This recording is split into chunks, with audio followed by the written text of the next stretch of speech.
Yeah.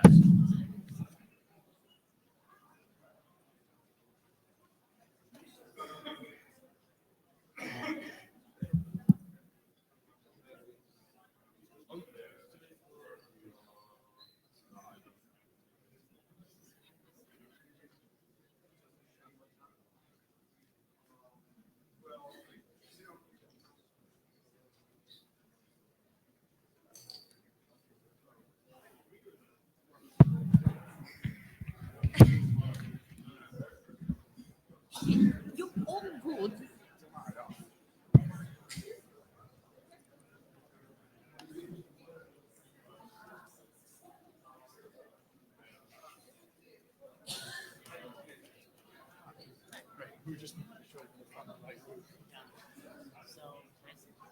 You can sit wherever you like. It might be better if you towards the front, actually.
All right, I guess we should get started.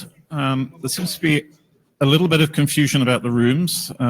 This is the Padang room. This is the IRTF open meeting. If you're looking for the Collier room, you should be next door.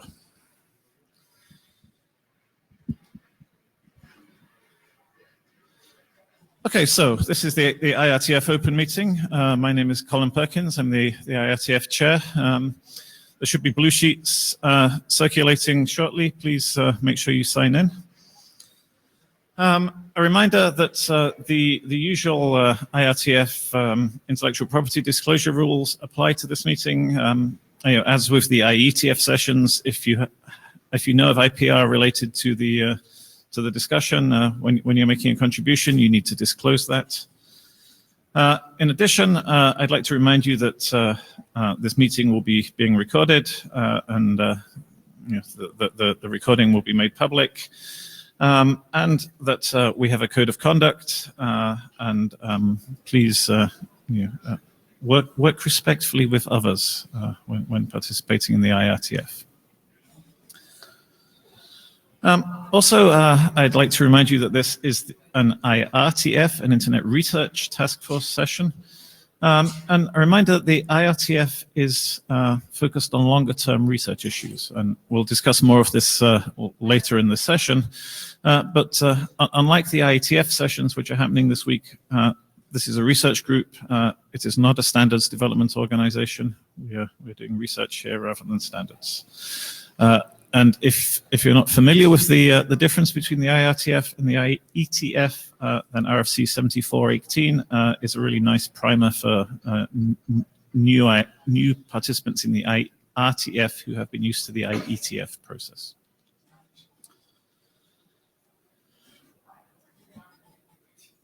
We have a number of ways in which you could keep yourself informed about the IRTF. We've got the IRTF.org webpage, which lists information about all the research groups, about all the other activities we do here. We have Facebook and Twitter accounts. The Twitter account is perhaps more active than the Facebook page, but we have them, and feel free to follow us on social media if that's your thing. We also have mailing lists for those who like things more old school. And please subscribe to the lists. So the IRTF is comprised of a number of research groups. Right? We have 14 research groups in the IRTF, of which 13 of them are meeting this week. The DIN-RG group is not meeting, the Decentralized Infrastructure group, but all the rest are meeting. Of these, 2 of them, the Computation in the Network group and the Quantum Internet group, are proposed research groups. New groups get a year to act as if they are a research group, and then they go through a review, and we decide if they should be made permanent full research groups. The Computation in the Network group will be having that review this week. The Quantum Internet group will be doing that at the next meeting. All the rest are full research groups. The majority of them have still to meet, so look out for them on the agenda, and please do consider participating. In addition to the research groups, we run 2 other activities in the IRTF.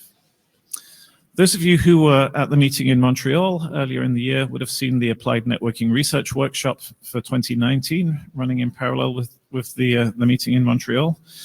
I'm pleased to announce that the 2020 Applied Networking Research Workshop will co-locate with the IETF in Madrid next summer. That workshop will be chaired by Miria and Roland, who many of you will know. Look out for the call for papers for that in the next couple of weeks. I expect the paper submission deadline will be in the sort of March-April timeframe, and the proceedings will be published in the ACM Digital Library. This is all done in conjunction with ACM SIGCOMM. The other activity we have is the Applied Networking Research Prize. This is a prize awarded for recent results in applied networking research, which may be relevant to transitioning into internet products, related standards, and the IRTF and the IETF. We've got one ANRP prize-winning talk, which will be happening just after I finish these introductory remarks by Wei-Ting Cheng, who'll be talking about off-path TCP exploits and how wireless routers can jeopardize your secrets. We also have the nominations for the 2020 Applied Networking Research Prizes, which are now open. If you go to the IRTF.org/ANRP website, if you've read any good papers on applied networking research, anything which you think would be deserving of a prize, to bring the author to the IRTF and the IETF for a week, then please consider nominating that work. Right? The deadline for nominations is at the end of this week. And you know, we're always looking for good nominations, good work to potentially award the prize to. We typically award 2 prizes for each of the IETF meetings, so we're looking for 6 good papers to make the awards to. We had hoped to have two prize-winning talks today. The other speaker, the other awardee, had family issues, which meant that she couldn't attend this meeting, so we'll be postponing that talk, and we'll be doing it at one of the later meetings instead. So that's about all I have to say. The agenda for today, the first thing we have up is Wei Tang with his ANRP prize-winning talk, as I say, on off-path TCP exploits. Following that, we've got a brief update on the computation in the network research group, which, as I say, is finishing its third meeting and will be up to transitioning from proposed research group to full research group after this week. And then we've got some discussion. We've got a little bit of discussion from Melinda will be leading, talking about the relation between the IRTF and the IETF. Aaron and Laurent will be leading some discussion about moving work from the research world into the standards world. And we'll be finishing up with some discussion about how the IETF can help, how the IRTF, if you excuse the typo there, can help academia and vice versa. So with that, I guess we should move on to the prize-winning talk. Wei Tang. Come on up.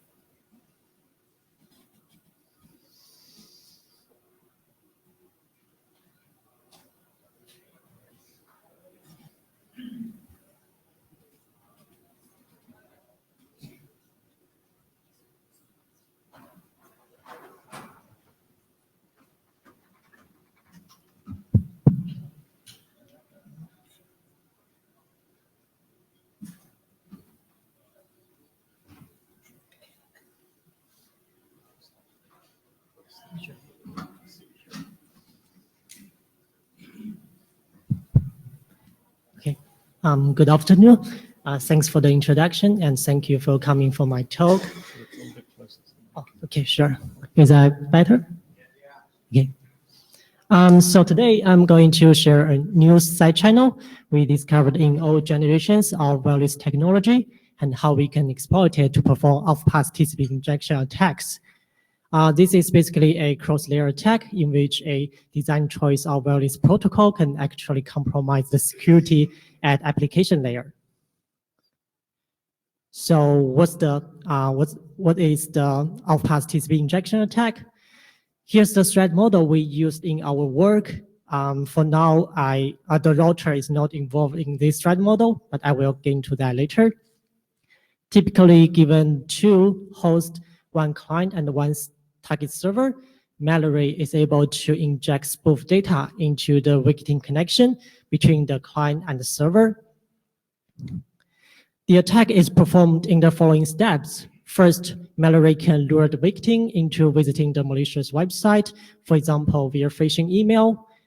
And then when the victim clicks on the link given in the phishing email and visit the malicious website, a JavaScript will run on the client machine, which can initiate two connections, one to the target server and the other one to the off-path attacker. Since these two connections are under our control, we can send arbitrary numbers of requests to the target server so that the connection between the client and the server can be kept alive for a long time, as long as we keep sending requests to the server. As opposed to man-in-the-middle attacks, where the attacker can intercept the response and tamper the content, malware is completely off-path and cannot eavesdrop any of this traffic. Malware, however, can send spoofed packets with server's IP address to pretend to be the server. Of course, the client will validate every incoming packet based on some secret shared between the client and the server. The secret is created when the connection is established. Because of the secret, it's really difficult for the attacker, for the off-path attacker, to send spoof packets with the correct secret if we just do random guess. Therefore, the JavaScript running on the client machine is also for the purpose of sending some feedback, informing the attacker whether his guessing is correct or not. Since the JavaScript has no privilege, it cannot peer into the victim connection and steal the secret. Instead, we rely on some side channel to infer the behaviors of how the client responds to those spoofed packets. And then based on the feedbacks, the attacker can guess multiple runs and finally figure out what's the correct secret. You may wonder what's the impact of this threat model, because even though we can inject spoof data into the victim connection, the whole procedure is performed on the malicious website, and the attacker can already control the whole page. Why would we bother to do this? Well, the trick here is that once the spoof data is accepted by the client, it will be cached in the browser for a long time. So you can imagine that next time when the victim tries to access the same server, the browser will actually reload this injected page rather than sending a new request to the server. And even worse, if the user does not clear the cache manually, it can be cached in your browser for years. Here supposed to be a video demo, but unfortunately we cannot do that. So I just took some snapshots to give you some flavor of how it looks like. As I mentioned earlier, when the victim tries to access the malicious website, there are actually two connections underneath. One connects to the target server. In this case, it's the CNN News website. And the other one connects to the off-path attacker launching the real attack. Once the attack succeeds, the injected page will be cached in the browser. And when the user tries to access the homepage of CNN News, he or she will actually see this page showing up. As we can see, there is an injected login component at the top. This is only one version of the attack we performed for Windows. There is actually another version for Mac OS. You can find these two videos through the link given in our paper. So what's the secret I'm talking about? In order to successfully inject spoof data into the victim connection, we need to know how TCP stack validates an incoming packet. Here's the simplified TCP specification. The secret I'm talking about is actually the 3 tuple, including port number, sequence number, and acknowledgement number. So let's take a close look at the sequence number check. As we can see here, when the packet contains an out-of-window sequence number, the client will actually send a response back to the server. In the other case where the sequence number is in window, but the acknowledgement number is out of window, the packet will be silently dropped. So we can see here, the client will actually behave differently depending on whether the sequence number is in window or not, right? I actually have a question about this, and I got this question a lot, but I don't have a perfect answer for this. So basically, the question is that why the client should send a response back to the packet, even if the packet contains an out-of-window sequence number. Does anyone in this room know the answer or any reasoning for this? Because it sounds weird if you know that the packet is broken in terms of regarding the sequence number, why we should send a response back, right? Yeah, that's a question we can discuss later. Let's move on. So there are actually several side channels against the TCP connections. I'm not going to dig into the details, but I just want to summarize. The first 2 side channels have been fixed already. The third one requires a malware running on the client machine to monitor the system.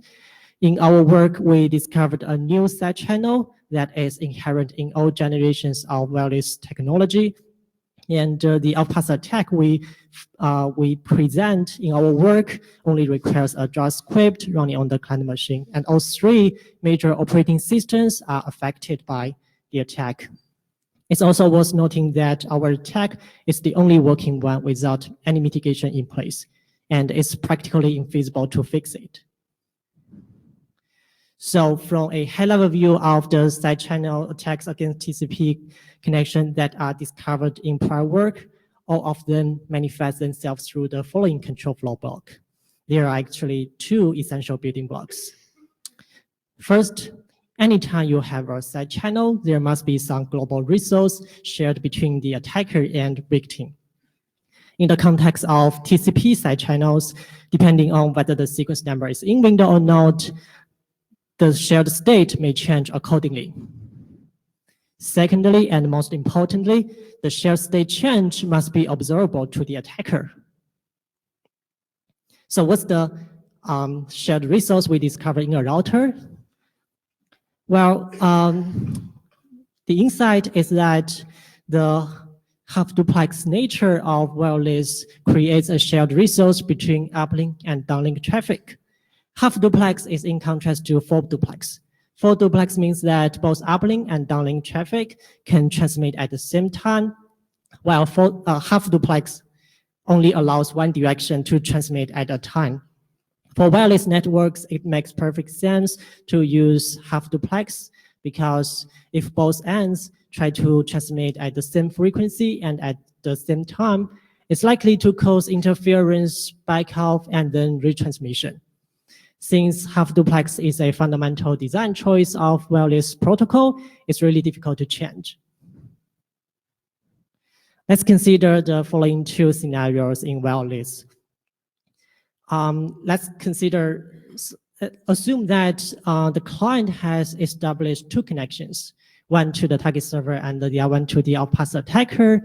In this case, the outpass attacker can send both legitimate and spoof packets to the client. Because wireless is half-duplex, when both uplink and downlink traffic are transmitting at the same time, it's likely to cause interference, which enforces either or both ends to back off and then retransmit. Suppose the client gets the chance to transmit, then the spoofed packet has to wait to be sent later. So does the third packet.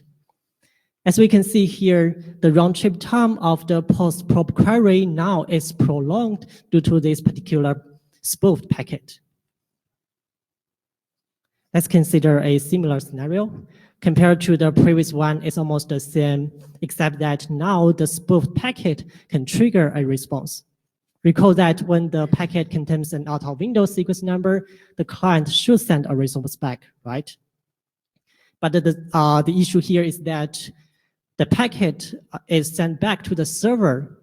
So how does the attacker can see the difference? Well, because of this additional response triggered by the spoofed packet, the packet, now the post-probe query, now experience more contention, increasing its round-trip time. Let's put them together.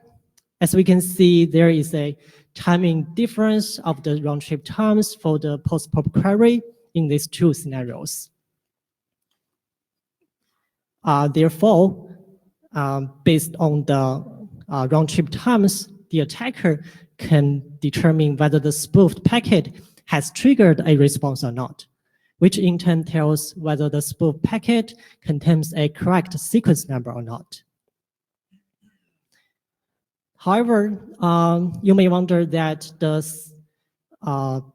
timing difference resulted from this additional response is too small to be measurable. Well, that's true. But what if we can amplify the signal? So in this figure, we also illustrate the amplifiable nature of the side channel.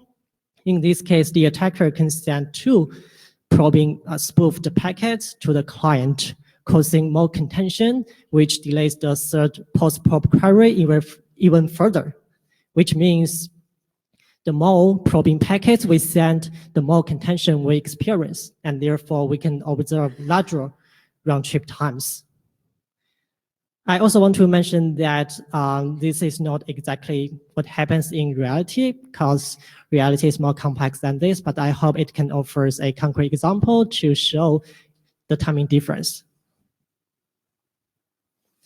So far, we only conceptually discussed the timing side channel and its effect. Now I want to show some empirical test results to understand the real-world implication. We created a total of 16 different setups to make sure that the timing side channel exists in various products. We used 4 different wireless routers and 2 different machines of as the client, we also vary the frequency of each routers. So follow the same probing strategy I mentioned earlier. We measure the round-trip times of the post-probe query with 100 runs. We picked 3 representative test results here. As we can see, the timing difference is clear and measurable. On average, it's about 2 milliseconds. And also, the timing difference grows as we increment the number of probing packets we send per test. We also measure the round-trip times at 2 different locations, where the attacker is far away from the victim with round-trip times over 20 milliseconds. Although there is more overlapping between those boxes, the timing difference is still clearly present and measurable. So back to the TCP outpass attack, where we want to infer the secret. Let's start with the port number inference. Since the client will behave differently depending on whether the port number is correct or not, the attacker can actually send multiple spoofed probing packets with a guessed source port number to the client, and then determine whether his guessing is correct or not by simply exploiting the timing side channel. Now that we know the port number, we can further infer the sequence number. Compared to the port number inference, it's almost the same. We can still apply the guess then check scheme to infer the sequence number. However, the issue here is that it's unclear whether all the operating systems will behave the same as we illustrated here. So we surveyed the latest Linux and the Mac OS by inspecting their kernel source code and developed a test program to measure the behaviors of Windows. This table shows the behaviors of different operating systems when processing 10 identical packets. As we can see here, the 3 operating systems behave consistently on sequence number check, which means that we can always apply the guess and check scheme to infer the sequence number. There's one interesting fact about the behaviors of Windows. I didn't show the number in this table. You can find the complete table in our paper. So the fact is that we found that so normally in the RFC draft, it says that the client should send a response back when the packet contains an out of Windows sequence number, right? But I'm sorry. So in the RFC draft, it says that we should accept any sequence number in the window, right? But we found that in Windows, if the connection is idle, then it only accepts the sequence number that exactly equal to the next expected sequence number. And this behavior is never specified in any RFC standards. So I don't know why Windows have implemented in this way. So if anyone from Microsoft knowing the answer for this, I will appreciate the answer. Okay, let's continue. The implementation for acknowledgement number check actually varies significantly from one OS to another. So we propose customized strategies for each operating system by exploiting the HTTP specification and the behaviors of browsers. Remember that our ultimate goal is to perform off-pass TCP injection attacks. We don't actually need to know the exact ACK number to perform the attack. Therefore, we can just brute force every possible ACK number. And even though we can still exploit the timing side channel to infer the ACK number, the brute forcing strategy is more efficient, only taking a couple of seconds as there is no waiting for check. So we implemented a complete attack for each operating system.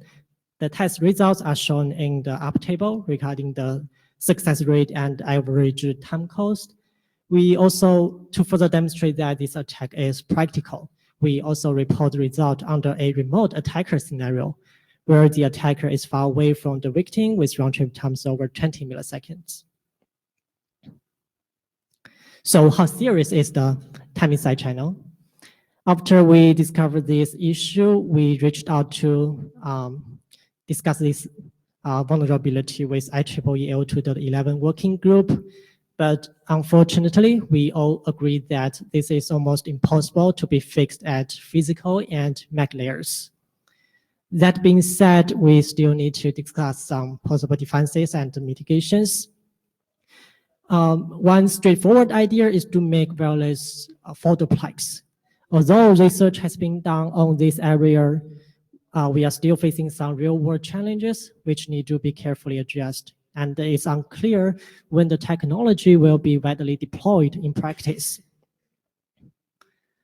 Since our attack also exploits the TCP specification, making TCP stack behave consistently regardless of the sequence and acknowledgement number would be a good defense. One possible strategy to consider is to limit responses for incoming packets with out-of-window sequence number, so that the attacker can no longer amplify the signal by simply sending multiple spoofed probing packets. Lastly, in application layer, using HTTPS instead of HTTP can prevent the attack, even though it does not eliminate the root cause of the side channel. And I also want to emphasize that deploying HTTPS is not enough if HTTP strict transport security is absent. One representative example is the CNN News website I showed earlier in the demo. You can see that CNN News website does use HTTPS, but we can still make the attack succeed, right? The theme here is that when the user tries to access the homepage of CNN News website, the initial request was submitted over HTTP, and then it's the server that subsequently redirects the browser to its HTTPS set. Therefore, the attacker can simply inject a spoofed page, inject a fake page for the initial request. So my point here is that even though you have deployed HTTPS, if you do not enforce it, then it's useless. To conclude, we found a new timing side channel that is inherent in all generations of wireless technology, and we show that the timing side channel is reliable and amplifiable, and it's almost impossible to fix it without substantial change to the wireless specification. We also show that the timing side channel affects Windows, Mac OS, and Linux by studying their TCP stack implementation and conducting real-world attacks against them. We also stressed some possible defenses to alleviate this issue.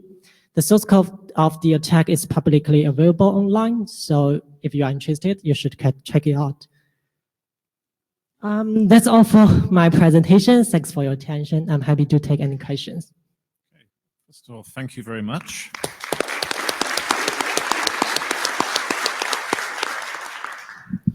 So, this is Daniel Kahn-Gilmore from the ACLU.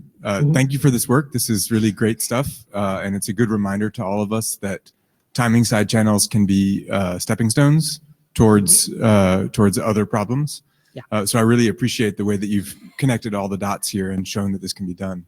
I was curious about your proposed mitigations, whether you've had a chance to test any of them in the same environments that you tested the exploit itself. So in particular, I'm thinking about the mitigations that can be done at the TCP layer itself.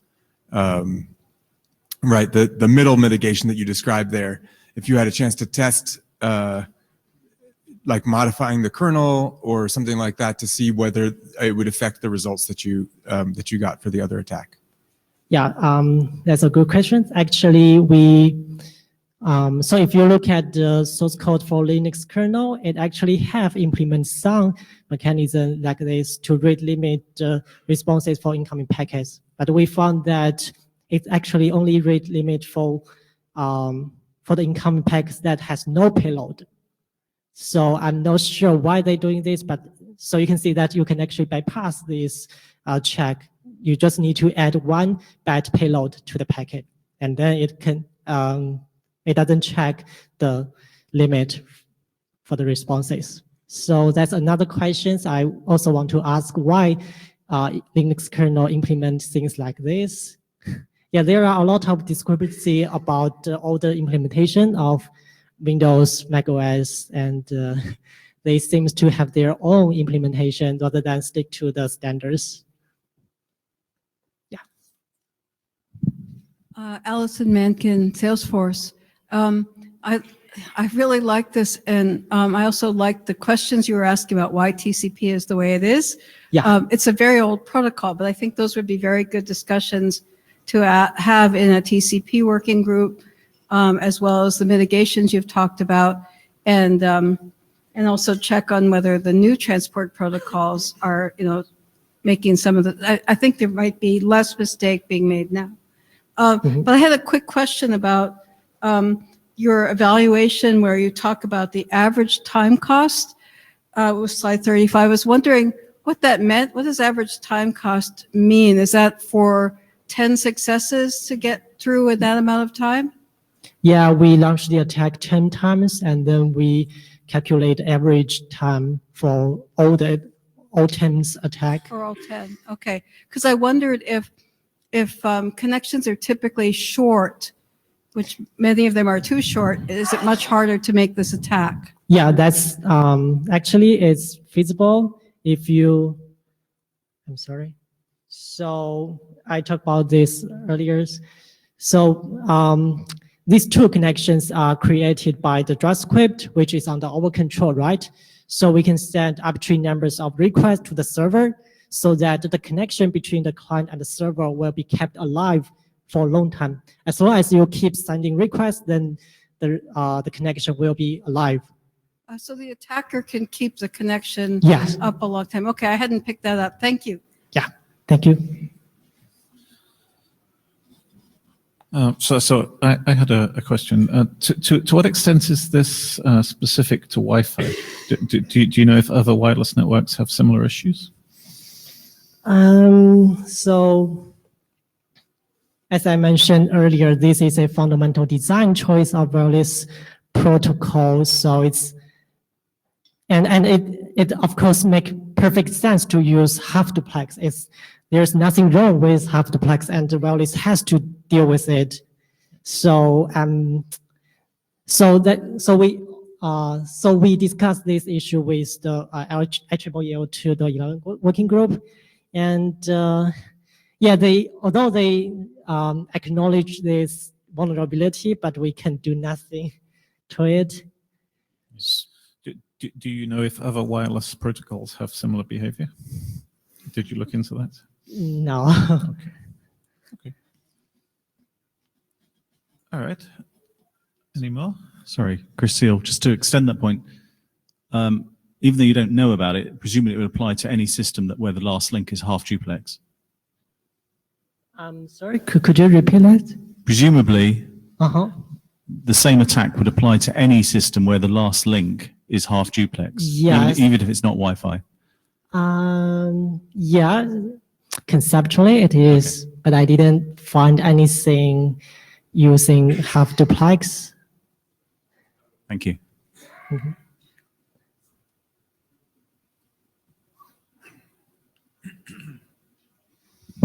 Christian Wittemau. Have you considered mitigation such as using randomized delays in routers, and would they mitigate this kind of attacks? Yeah, that's a typical mitigation, but you need to think about the implication, because the delay can cause, I guess, if it will slow down the whole network, then it will be another problem, right? So I'm not sure. Yeah, of course, you can delay, you can add more randomization here, there, but I'm not sure how we can implement it without minimal cost.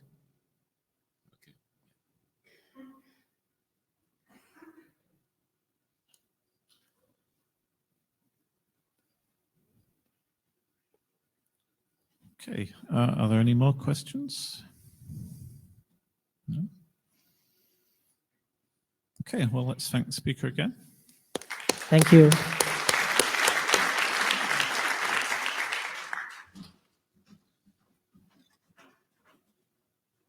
All right, thank you. Next up is Marie-Jose.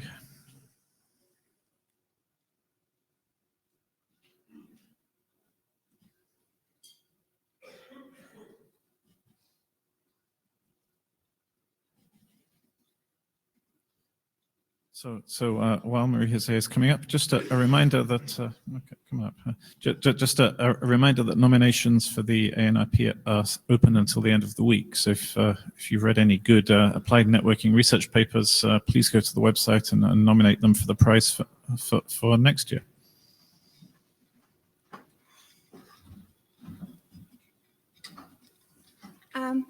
Good afternoon, everyone. I'm Marie. I'm presenting in the name of our three co-chairs, Jeffrey, Eve, and I. And we're COIN, Computing in a Network. And before I start, for the IAB people who heard us this morning, this is going to be old stuff. But at the same time, I would like to thank you for all your comments this morning and to have actually highlighted new things that we should do in our group. It's not good enough? You need to step nearer. Again? Oh my God. Okay. So again, thanks AAB for hosting us and for the comments. So anyway, who are we? We're the people who want to put computing in the network or network in the computers, essentially looking at the melding of computing, networking, and storage as things go forward. And so we want to foster research in computing in the network. We want to improve the performance for the networks themselves and for the application, especially the emerging applications in machine learning, in industrial networks, and in autonomous systems. Where our focus is architectures. I'm actually an architect, so I'm interested in that. Protocols, we have a lot of people in our group who like developing protocols. And also, because we also have the link to industrial R&D in the group, a lot of people are looking at real-world use cases, applications, and a lot of work in progress. We are a research group. We are not producing products. We're not even looking at doing products, but we're looking at new ways of using products, new ways of doing research with them, and even fundamental ways of changing maybe the way that we look at how, when we move information from place to another, what can we do to that information to make the whole thing work better? So how did we get there? There was some active networking in the 90s, which was more or less successful, but got people thinking that when packets go through the network, maybe there's some functions that can actually that can go with them. There was work, I would say, in the past maybe 5 years in data centers and especially orchestration of data center elements with the famous Paxos protocol. And I have to keep to this. I have the impression it's hitting me. There was a development by Barefoot Networks, amongst others, of the Tofino switches and who are programmable with the P4 language. Barefoot was purchased by Intel, which gave the whole thing a new way maybe of looking at this compute architecture. Edge computing, for a lot of us, was mainly our careers. It had a lot of heritage from what people did in information-centric networking, name function networking, distributed network. There's actually another group, a research group in distributed networking that we plan really to collaborate with. A lot of our collaborators are working and worked on something that's called compute-first networking, which actually had two very successful workshops even before that we were even thought about as a potential research group. I talked about the embedded AI and ML. And also, if you think about it, up to now, a lot of people were thinking of applications. There were edge applications, there were cloud applications, maybe more and more just cloud. And there's a lot of applications that are poorly served if you only do cloud in terms of delays, in terms of intermittent connectivity, and a lot of things that maybe you want to do in between the two edges. So our history, we first met in Montreal, close now 18 months ago. It's not Infocom, it's SIGCOM. We had a lot of meetings there. We met people at Usenix this year. We met in Bangkok, we met in Prague, we met in Montreal during the summer. We're meeting here. We had 2 web-based interims, and we had 2 hackathons on P4 and data filtering in Montreal, and actually over that weekend. We're meeting this week on Friday, so please come.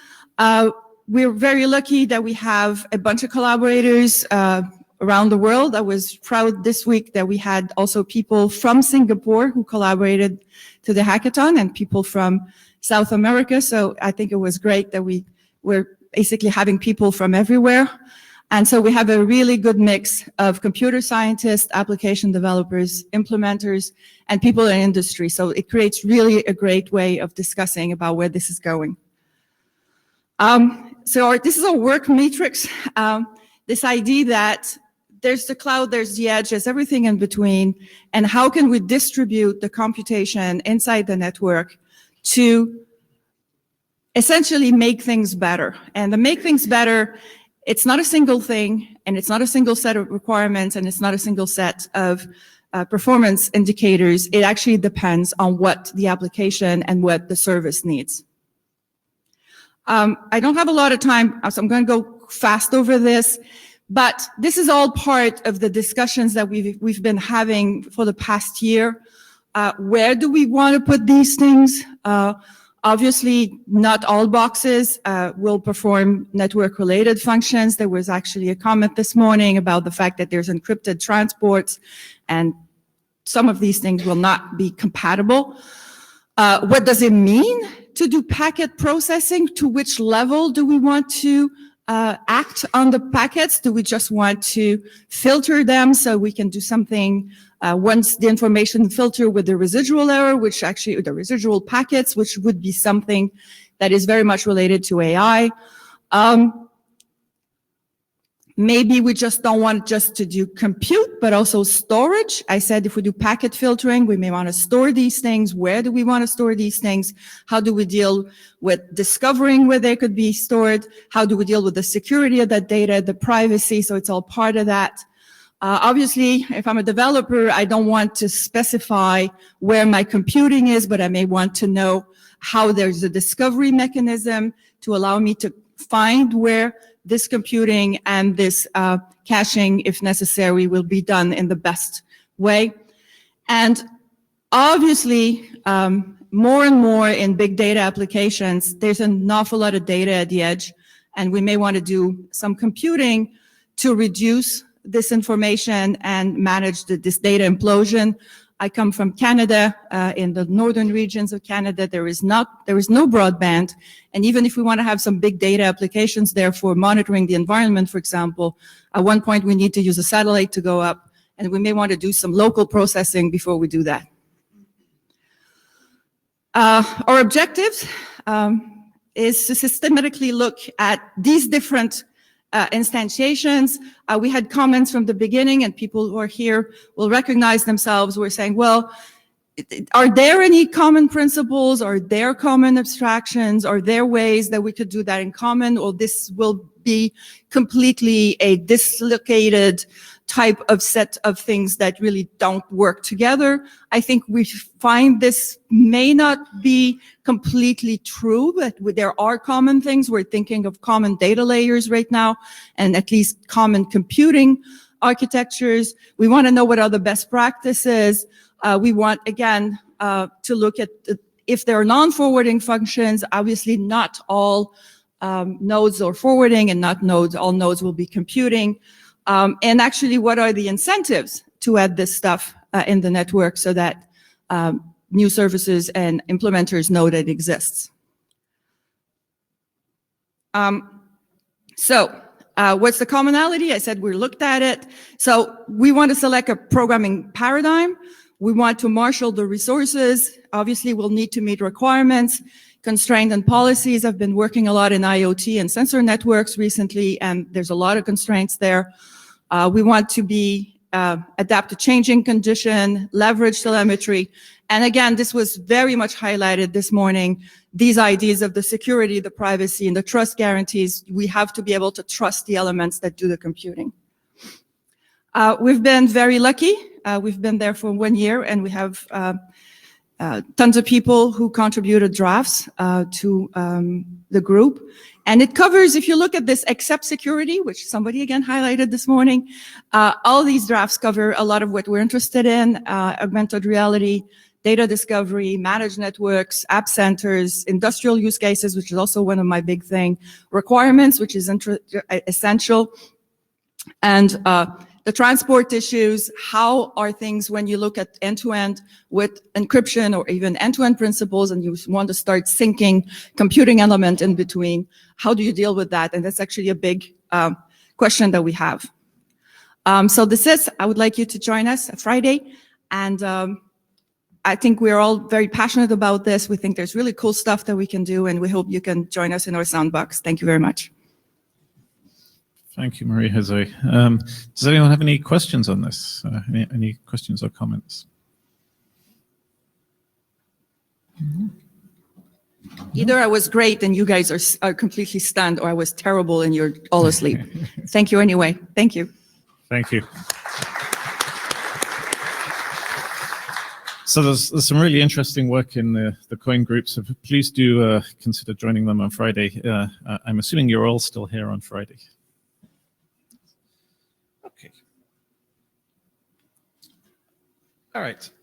So what we'd like to do for the rest of this meeting is spend a little bit of time thinking about the relationship between the IRTF and the IETF and discussing some of the ways in which the two organizations can interact and move work between the two organizations and so on. I think we have Melinda first. Do you want to say a little bit about the relationship between the two? I don't have any slides, is that right?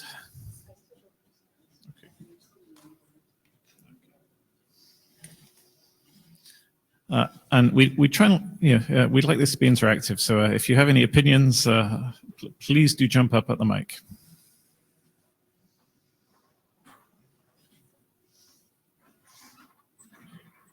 And actually, the more I thought about this recently, the softer my opinions became, or squishier they became. Right, so no slides, and I apologize for that, but only a little bit.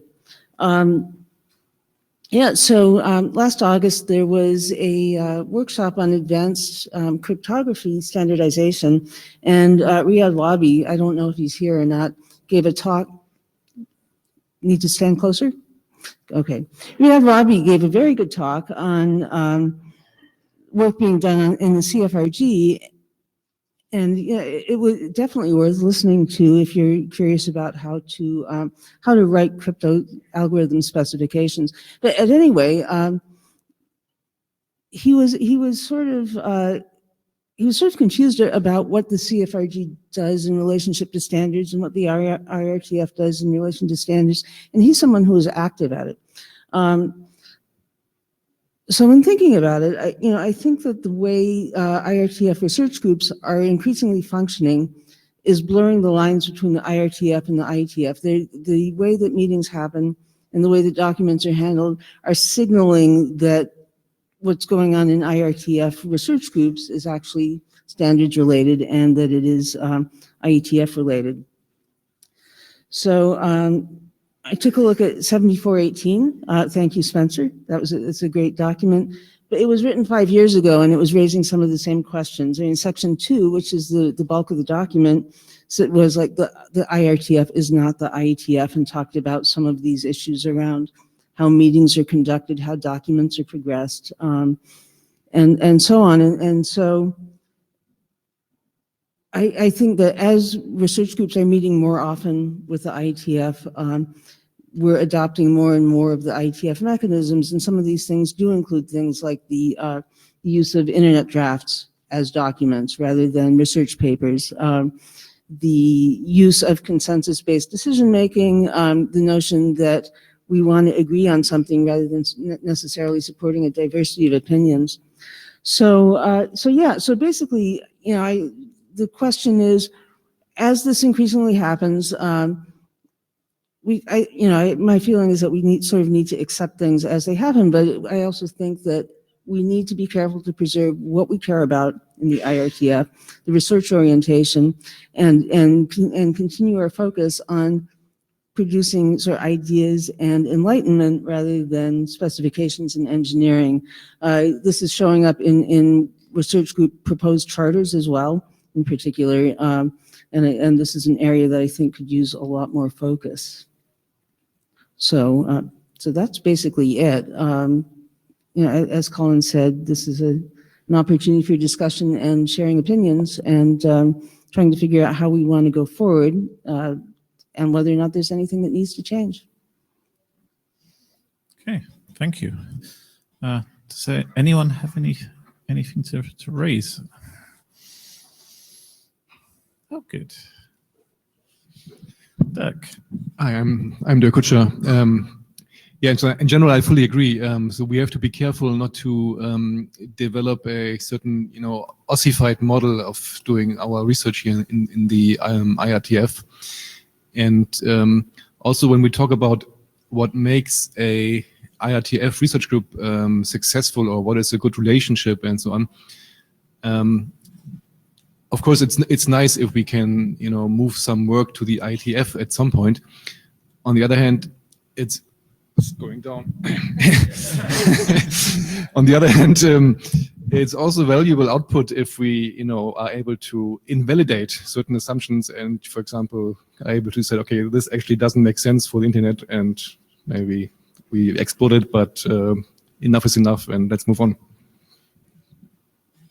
Yes, fully agree. We don't have to produce something which can go further. We could, we can explore something and then say, yeah, we've done it. Hi, Brian Trammell. I was looking at the list of, or the big, all of the research groups we have now, and it's cool that we're almost all meeting, and I think Dynergy was also scheduled and then ended up getting descheduled, so we almost had all of the meeting here. And one of the things that struck me about the scopes of those is that they don't really overlap, but there are a lot of places where, there's kind of gray areas maybe between Coin and some of the stuff that might come out of Panergy eventually, and between Coin and Dynergy, and, all of these in T to T and part of, like, they're all kind of looking at the same sort of problem space, which is what's next for the internet with an internet focus, but from different perspectives. That would not work at all in the IETF, right? Like having two working groups working on exactly the same thing is an excellent way to annoy the IESG. I hear a couple of ex-area directors laughing. The idea of the IRTF is sort of a lab for the IETF. I think you actually do see it in the set of research groups that we have right now. I really like Dirk's suggestion, right? Like, so or actually I'm really jet lagged. One of the two of you just said this about like, hey, we have to be a little bit bolder about allowing things to fail, right? Like, so, or like, let's spin it up and let's have a look at it. And the idea that the success is something's going to come out of this, it's going to go into standardization, shouldn't be the goal. And maybe I'm just saying that because I'm a co-chair of Panergy, which has like a very, very, very long time scale for anything that might ever come out of that and be standards, right? So yeah, I think the let's keep throwing things at the wall and see what sticks model works pretty well. I think we've done a pretty good job of avoiding an anti-pattern that may have shown up in the past that was, a research group is your consolation prize for a failed BOF. I think continuing to push back on that anti-pattern is a good, and I also say that as a co-chair of Panergy. I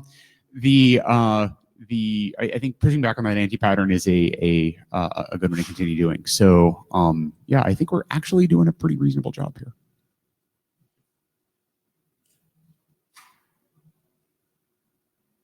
Laurent Chavalia. I think this is a very important question for the IRTF and IETF to discuss.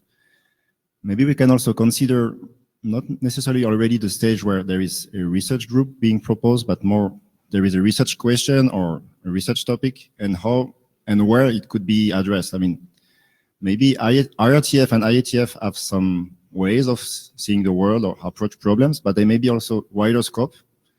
If we think ITUT, HC, other groups, or even, other organizations, not necessarily standards related, may also be other opportunities to the stage or the life cycle of a research idea or research proposal can go through different groups and be matured at some stage, and then maybe be brought up to the IRTF and maybe go somewhere else. So I will consider very important IRTF, IETF, but maybe also try to widen a bit the scope, because there may be other groups or stakeholders that could have good views or good competency in progressing a research idea in the overall ecosystem.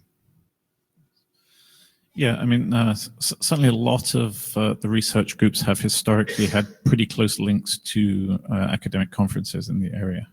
And I guess the network management group would be one of them, but it's certainly not the only one.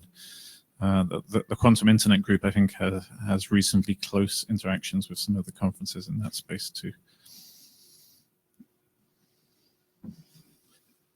Hi, Stephen Farrell. So I think one of the, I think there's lots of good aspects of the IRTF being close to the IETF. One of the less good aspects, I think, is that research group chairs find it hard to deal with a lack of consensus. In the IETF, we're looking for rough consensus. That doesn't need to be the case in research groups, but I think more and more, it seems like there's a tendency to try and, reach the same bar of rough consensus. Whereas I think research groups would sometimes be better publishing something that's, whether it's a draft or an RFC or something, that, this is this person's opinion. Lots of other people don't agree with it, but it's still an opinion. I think it would be good if research groups were more encouraged to allow that kind of lack of consensus. Yes, I think that's a very good point. You do not need research group consensus to publish an RFC. You need to have an interesting document which the group thinks is worth publishing, and the IRSG agrees. And as long as it's clear that this is an opinion piece rather than a consensus piece, that's just fine. Yeah, I think maybe it needs a bit more encouragement. Yeah. Equally, research groups are not evaluated based on the number of RFCs they produce. Tall people. One tall person. Yeah, one tall person. Right. Wow, now I forgot what I was going to say. I did forget what I was going to say. You go ahead. Jana Iyengar.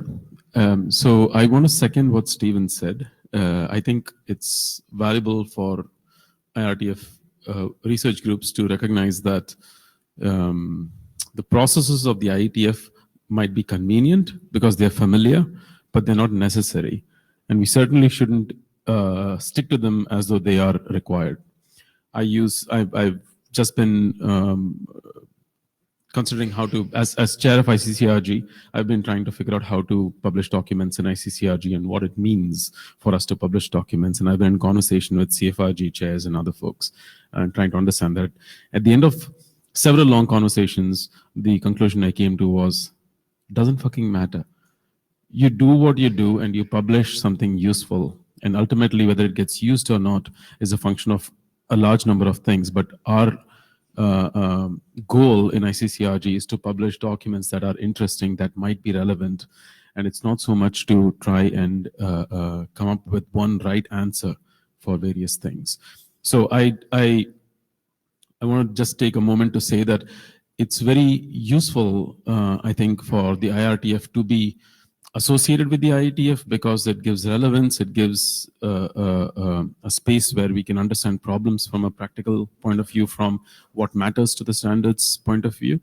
At the same time, I think it's also useful for the IRTF to be slightly independent of the IETF and to think of itself as independent from the IETF. It doesn't need to be driven by IETF. It doesn't need to be driven by things that will go back into the IETF or problems that are necessarily coming out of the IETF.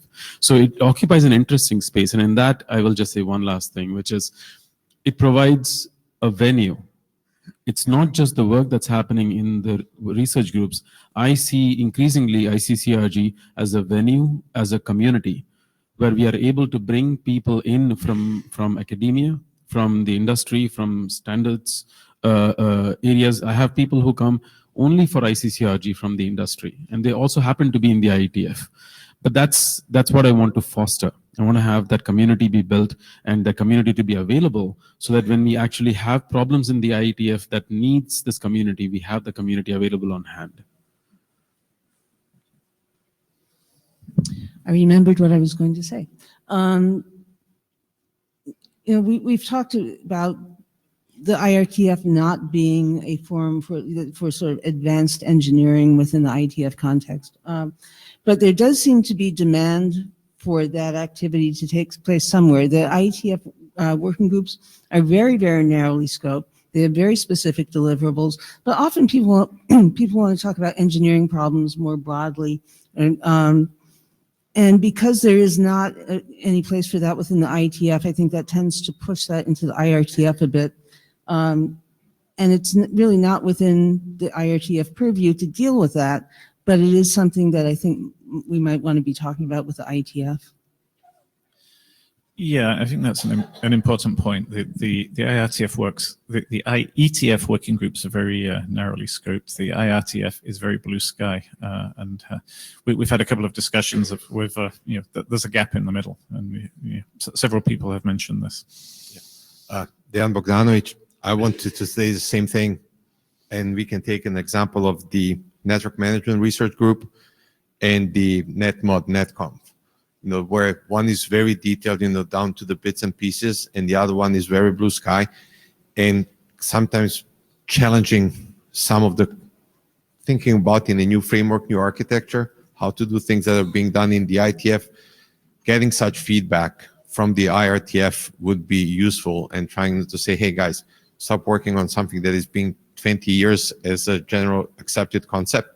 Try to think in these new terms, and getting some of those new thoughts from the IRTF would be helpful. Yes.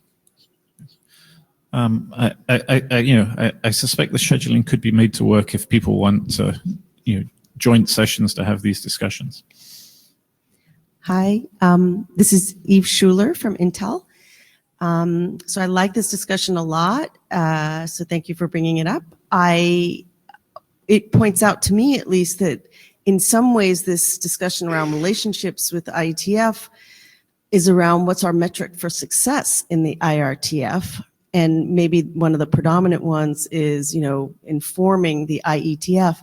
But it also raises the question, what are these other ones? And some of the relationships that are spawning now among some of these other groups, if you look at the research group Thing to Thing, it has to do with sort of the broader community and many of the relationships with other standards bodies.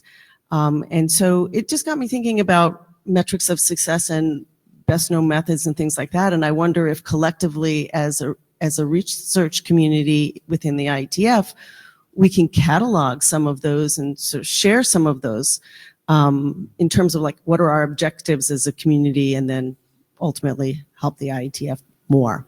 So just thinking out loud. And recognizing that there are more metrics to success beyond simply the relationship with the IETF. Yes. I think that is certainly true. And a research group is not necessarily expected to produce anything which would be useful to the IETF. It's there to understand the problem space. It's there to explore some ideas. Produce some new knowledge, and occasionally that leads the group to a place where another effort can be spun up in the IETF to then standardize something based on that outcome. But that's not necessarily the metric for success, although it's a metric for success. And just understanding a problem better, producing a bunch of papers, producing a bunch of PhDs is a perfectly reasonable, successful outcome for a research group. Yes. So I think the points I would like to highlight, as a research group, don't feel that you have to follow the IETF process. Don't feel you have to have consensus. It's often convenient to meet here. And there's good reasons to meet co-located with the IETF, because it gets some nice discussions and interactions with the standards community and with the people building products. But meet in other places. Meet with conferences. Have workshops. Do whatever helps advance your research. I'm sure Alison will remember that some years ago, I seem to remember the Reliable Multicast group meeting on the beach in Cannes. next to the SIGCOMM conference. So we can meet in all sorts of places. It doesn't just have to be in a windowless meeting room next to an IETF meeting. Okay. Tim Buttenberg, I think actually that's a very interesting remark, because this also promotes the IETF in those other places. So we talked a lot about how the IRTF maybe can contribute to the IETF, but let's not forget that there's also another way around, so that there's that this is an opportunity to maybe get new people interested in what we are doing within the IETF as well. So thank you for the remark. Yes, it's a way of fostering discussion between the industrial side and the very academic side. I think that's a very nice role the IRTF can play. Okay. All right, next up is it Aaron or Laurent? Or?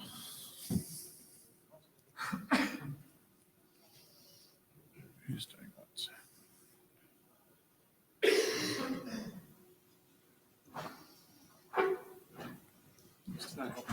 This is what we learned. They kind of work the There we go. There's not that much on the slide. No, the other side. There we go. Okay. Okay, we got most of the slide up. Yeah, and some. Okay. Hi, I'm Aaron Falk. Whoops, slide's gone. I can't talk without the notes. So before Colin was IRTF chair, and before Allison was IRTF chair, and before Lars was IRTF chair, for about 6 years I was IRTF chair.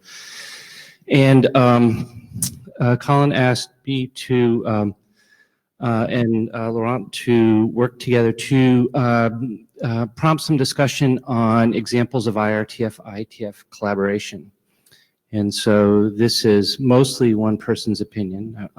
Maybe folks will disagree with some of these. But I think there's a lot of different models that are represented on this slide of things that I think work well, and some things I think are anti-patterns, and some which might or might not be good patterns. Some of, probably more, some cases I'm unsure, in some cases I just don't know enough. But so let me just walk through a few of these, and maybe folks can add to them or come up with some other examples. I think that the more that we can share best practices of how IRTF-IETF collaboration works well, the better it's going to be. And you'll notice the arrows don't always point in one direction. I think a good recent example is the ICC NRG, the congestion control. I think I have an extra letter. The Congestion Control Research Group.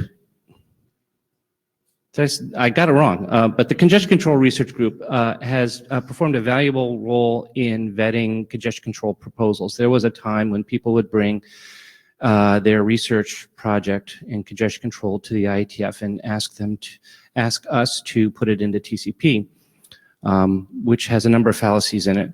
One of which the IETF doesn't standardize congestion control, or at least it didn't then. I guess it's more down there now. But also that there wasn't really there's a lot of questions in terms of how things are going to work in the real world before you start to take a position as to whether it's something that you want to roll out into the internet. And so this research group was created, and one of the valuable functions that they did was to bring together researchers who are familiar with congestion control and research in that area to evaluate proposals and then make some recommendations as to whether IETF protocol should support it.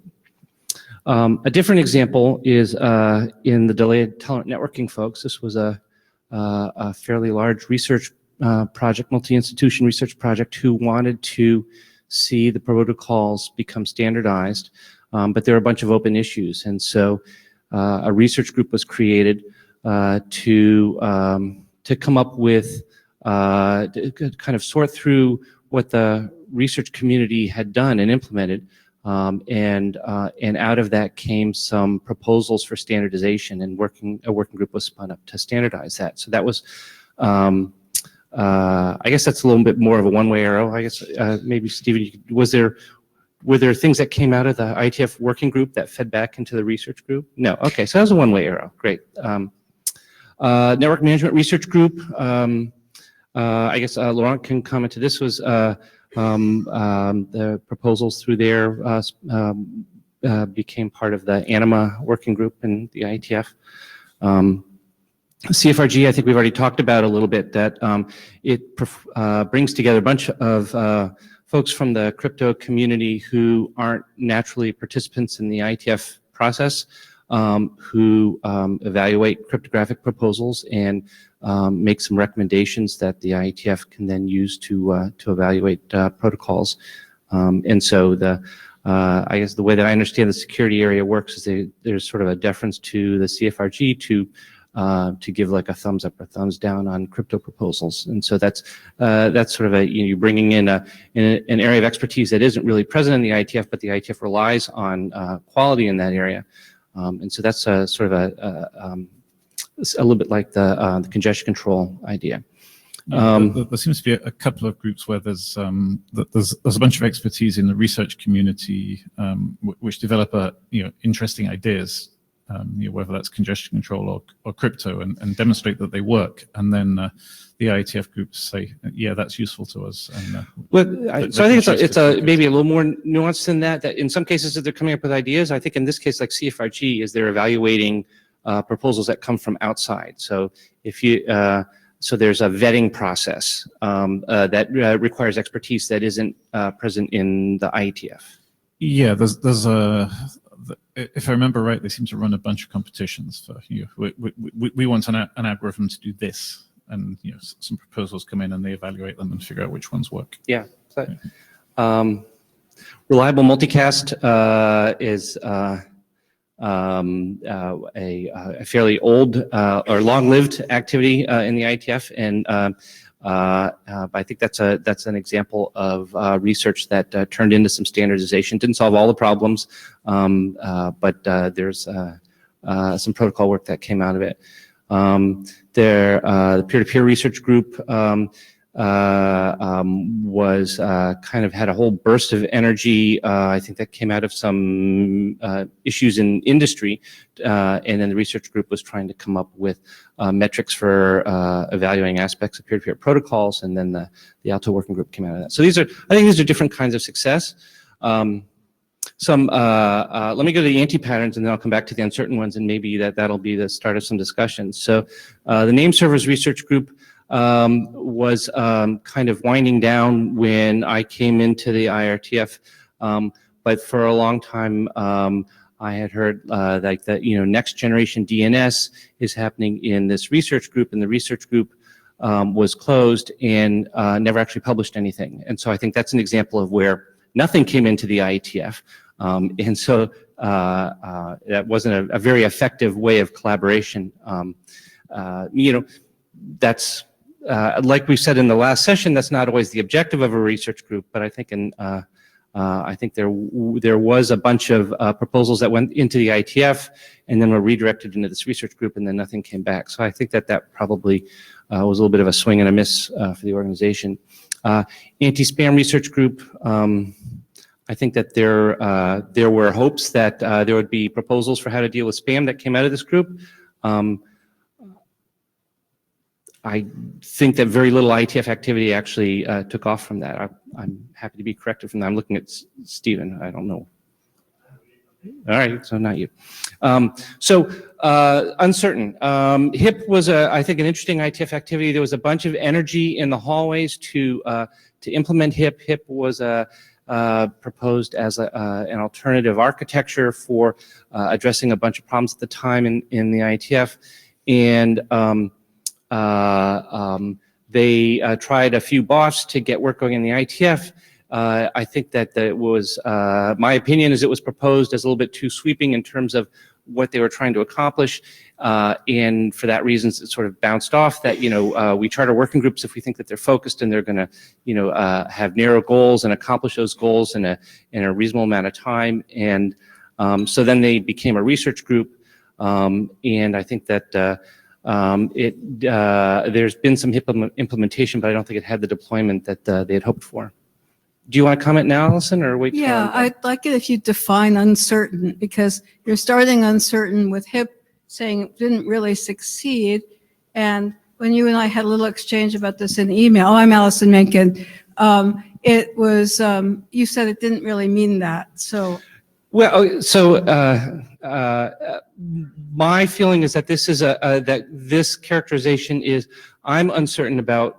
To me, it is not obviously a good example or a bad example of IRTF IETF collaboration, and so I think it's a little bit of a mixed bag.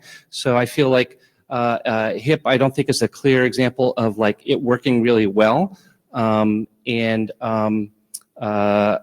it is an example of something that was sort of, there was stuff happening in the IETF and in the IRTF, so there was some collaboration. So I'm uncertain as to whether I would call it a good example or necessarily something that we should, an anti-pattern. So that's. Okay, I'm going to stay at the mic. Okay, For when great. you continue. So the routing research group is, this is when I came into the IRTF, the routing research group had been around for a long time. And I think that it was not a good example of collaboration, in that what I saw of it was that proposals that the IETF didn't want to deal with were redirected to the routing research group, oftentimes that they would just not come to the IETF. The end-to-end research group, and I think is, so I put this in the worked well column based on your comments, and I think that column didn't get my updated slides. So let me speak as if it was in the worked well column, because your comment, I was persuaded by your earlier comment, Allison, that it was an example of a bunch of research activity that found its way into the IETF in, I think, it was a much longer lived research activity, and so it was less not the same kind of example of something that was focused like DTN, but something where there was a lot of research that happened over time. It was a closed research group, and so it was kind of indirect in how things came out of the research group and into the IETF. There were a few examples of drafts, but there were also research papers and implementation projects that came in. And so it's a very different animal than some of the other stuff in the left-hand column, but I do think it's a good example of the collaboration. And then the QIRG. It was a very open-ended activity, as I understand it. Measured in Occasionally decades, things, yes. Popped out. Yeah. And so QIRG I put in here because it's new, it's uncertain, but I think that it's I don't want to say yet that it is a great example of IRTF, IETF collaboration, because there's really been very little IETF activity, except for the fact that there was a QIRG tutorial, which was very popular. And so if you want to look for a different kind of pattern of IETF, IRTF collaboration, a sort of an education approach of like, here's a interesting research area that is related to networking and may have eventually activities in the IETF, but in the near term is a source of information and educating and sort of raising the clue level in IETF participants. Then I think QIRG is sort of an interesting example of that. So at this point, the one thing I would want to add is end-to-end. It really did. It was a task force before, and it was a peer of the IETF. So it was a different animal indeed when it first started out, and for like 20 years. But to be clear to people who might not know, it incubated our entire media, the internet media protocols. It incubated DiffServ. It incubated ECN, all kinds of stuff that we wouldn't have without it. So what kind of thing could be like that in future? I'm not sure, maybe nothing, but it was actually very high impact on the IETF, just quite different from the research groups we have now. Yep. Hi, Stu Card. I have to kind of agree with your characterization of HIP in terms of a burst of promising activity and then a long dormant period. But I would like to say that the rumor of HIP's death is greatly exaggerated. And I think the reason that it may not have been a poster child for IRTF, IETF transition is that perhaps it transitioned a little early before there was a clear application pull for the technology. But the trustworthy multipath remote identification BOF tomorrow morning is an application pull for which we think HIP is actually an excellent fit. HIP in our time. Very exciting. Christian. Christian Wittemer. Yeah, Aaron, at the time, there were some research groups that were closed membership and some that were open. Did you observe any kind of relation between the fact that something was closed and its success or not? Well, two of the groups on here, the only two that I know of, closed groups are on this list. So the name servers research group, NSRG, I can't remember if name servers is the correct expansion, but the names research group was closed. And then also end-to-end research group was closed. And so I think we've got both sort of a positive and a negative example. So I don't think we can draw conclusions. Also, this is pretty far back. I don't think that there have been any closed research groups in recent memory. Everybody's shaking their head. So But I think, Christian, you raised a point that I wanted to make earlier on in the discussion in the last section, which is there's an enormous. The IETF has a very constrained process because we want to be open, transparent, and standards organization. The IRTF has none of that, and there's a lot of flexibility in how research groups can operate, and that discretion is typically given to the research group chair to organize it in a way that keeps the energy up and accomplishes stuff, and so. Making a group closed is one aspect of that, but meeting in other locations is another piece of that. And I don't know if it's still the case, but it was for a while. The only requirement was that you should meet once a year at an IETF meeting to promote some collaboration and cross-fertilization of ideas. But other than that, you can pretty much do what you want. I think that's a great thing. David? Yeah. So I was going to comment on a couple of things. First, end-to-end as a closed research group is going to leave people with the wrong impression. It was closed in that membership and participation was by invitation only, but the chairs were incredibly clueful in figuring out who to invite and reach out to and move forward. So that was quite a bit of. The other thing I was going to do, I think, is probably mostly on your next slide. So you're going to get to that, or do you want to talk? I wasn't actually going to present the next slide. That was more sort of reflection on stuff, and I thought that the discussion, the reflection from the folks in the room was probably more interesting than, than that. But if you want to go to the next slide, we can. Well, having got a glimpse of your next slide, I think the different forms of transfer is really insightful because the first bullet there basically is an incubation. It's pre-standards, and the goal is to spawn standards activity. And a group that started that way needs to have the courage to say, we've done the job, we're getting out of business. The second line is an area of overlapping expertise.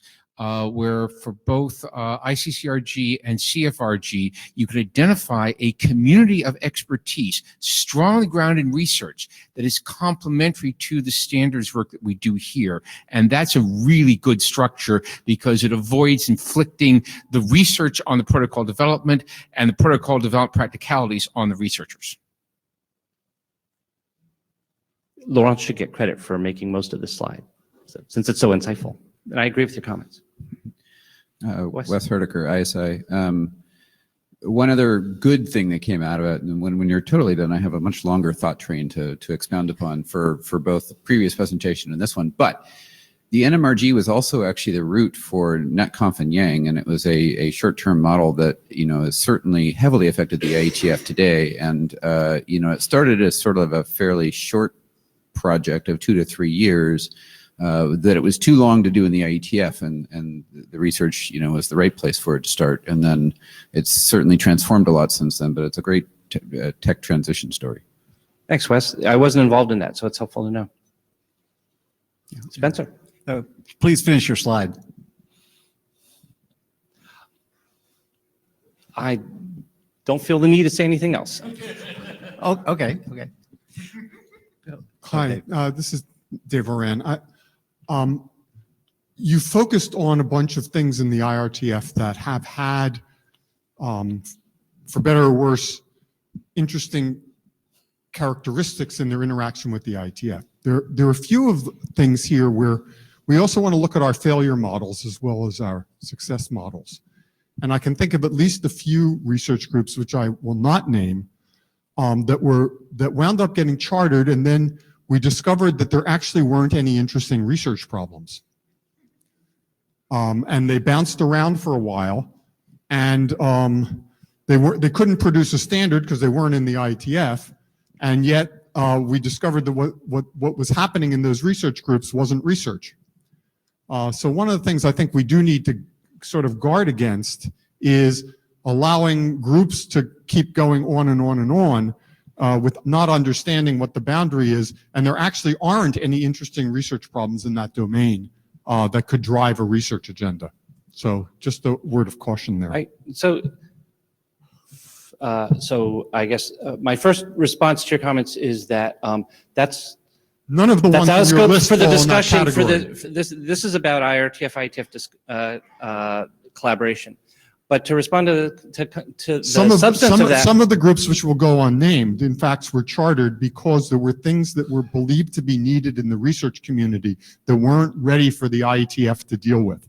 And that kind of collaboration with the thought that things might transition into the IETF were motivations for forming those groups. So let me just reiterate my point. There have to be interesting research problems independent of whether the output is something that winds up in the IETF or not. I think that this to some extent is the difference between research and development. That we need to find interesting research problems, not just interesting advanced development problems. Well, maybe you and I disagree on this, but I think that there's room in the IRTF for both if there's an energized community that wants to work on it. Because this is, again, my personal opinion is that the IETF succeeds with things that are pretty well defined. And there are things that are not very researchy that may need more definition. I think having them happen in the IRTF is okay, but that's different from, so I think that there's a lot of different kinds of things that can grow in the IRTF. And I think that I don't see a benefit to creating another organization to hold those things because sometimes it takes people with, it's that research and implementation collaboration that the sort of joint expertise that it takes to sort of get them over the line so that they can be baked here. So I don't disagree with Dave. They don't always succeed. I mean, the list of concluded research groups, for some value of concluded, is much longer than the list of active ones. Of course. I think we need to be clear that there is that we believe there are research issues before we charter a group. And you're the boss. Yeah. My view tends to be that if it's just that it could be engineering, it's just a longer term focus than a typical IETF group. To me, that should be perhaps a different type of IETF activity. I don't want to get into semantics on where you draw the line between research and engineering, but I think it's hard to come up with an objective measure on what that is. There's always a bunch of things in a gray area. Yeah. But ultimately, the judgment on whether it's in or not is yours. That's what comes. Somebody at the microphone say something. Yeah. So Spencer Dawkins, and I wanted to thank Colin for putting this topic forward and Aaron for doing this presentation. I wanted to cut down to your bottom bullet about documenting this topic more precisely. It seems like to me that one of the things when we succeed in research groups, at least some of the time, we do that by involving a lot of people that don't understand the IETF very well. And that means that it makes transition hard, especially if they don't know what's been tried before and what has been tried that has worked out badly. Back in the day, not very long after Lars became IRTF chair, he had me working on what became, I think it's RC 7418, that's the IRTF primer for IETF participants. And the problem we were shooting at back then was people coming from the IETF with the understanding of the IETF process, and that's not the way the IRTF works. And the thing, I don't know, it's like 8 or 10 pages long. something like that. It's not very long, but it has the list about, scope and timeframes and, participation and meeting places and stuff like that. But that was the problem that we were dealing with. That was the problem the chair of the IRTF was dealing with then. And it seems like to me that because we don't have the same research groups now, and we don't have the same IETF, and we don't have the same IRTF chair, it seems like the problems that the IRTF chair is facing now is more getting things slotted in the right place in the first, on the first bounce, so that it's not the fail-boff consolation prize that people tried to make it. And how, just documenting what the models are. DTNRG basically kind of picked up stakes and moved to the IETF. That's a model. Other people have models like ICCRG, which is a completely different model. I would caution against trying to make this very precise, because the research groups are really, the scopes are big, whether the research groups are big or not, and they're really different, and we don't have a lot of them to base criteria on. But to just even write down, what happened in the past and how it turned out, which is oddly the PAN-RG draft on what not to do, is kind of doing for path-aware networking, but to basically do the same kind of thing for the IRTF and the IETF interaction. Yes. Wes? I think that's important. Wes Herdeker. How are we doing on time? We've got a couple of minutes, so Okay. if we close the lines after these Okay. comments. Did you say 10 minutes? There's another talk. A couple of minutes. We've got another talk. Okay. All right. I can go on for 10 minutes. So, I think looking at both the last two talks, right, they're very informative. And how do we think about the IRTF over the longer term, and especially working groups and when they're successful? And there's a real challenge there, because there's a width issue, right? IRTF groups need to span from, far-reaching research that, is looking out in the far distant future to stuff that needs to transition, fairly quickly. And actually specifically transition to application and real interoperability. And so, you can look at results as, we measured this really cool thing. We found out that nothing needs to change. That's still a success, right? We've looked at a problem space and we found that there is a problem. We're creating new work or a new working group out of it. That's great. And we have improvements and suggestions, and that got transferred into protocol changes, on the wire. So that's the easy thing. But the thing is the success possibilities for a research group are so wide that it might actually be easier to look at what do we not want. And so I have a couple of examples of that, of which, research groups that fail might include research groups that produce no documents. I think you had an example of that. Research groups that looked at a problem space, found a solvable problem, but failed to find an audience, right? Where it just sort of fell on deaf ears, and then that would be a problem. And similarly, deaf ears when you discover protocol deficiencies in existing stuff based on research that failed to actually transition to fixes. And like actually the winner presentation from today is a good example of that, of trying to figure out how can we get that fixed? And if it doesn't get fixed, that's to some extent a failure. Yeah, I would say the most insidious example of something that doesn't belong in the IRTF is a particular company proposal that is trying to create something that looks like an open forum, but doesn't have a constituency. I saw several examples of that when I was IRTF chair, and I think that was it's like, okay, maybe there's interesting work here, but it's just like your little narrow thing. There's nobody who wants to collaborate with you, so we're not going to create a group for you, no matter how many people you have show up. So, but I think your examples are good as well. Eric. Eric Nordmark. So listening to you guys debating on stage sort of the boundary between research and advanced development, I mean, I think that there is this other space where what does the IETF do versus the IRTF when there's some new work coming in, and people sort of have some vague notion that there might be something here, but the proponents don't seem to be able to describe it very well. Or sort of, is it because they don't understand the problem space, the solution space, the constituents, but it's rather vague, right? And those things get tossed around. And sometimes might depend on IRTF chairs. Some of it might have landed in the IRTF.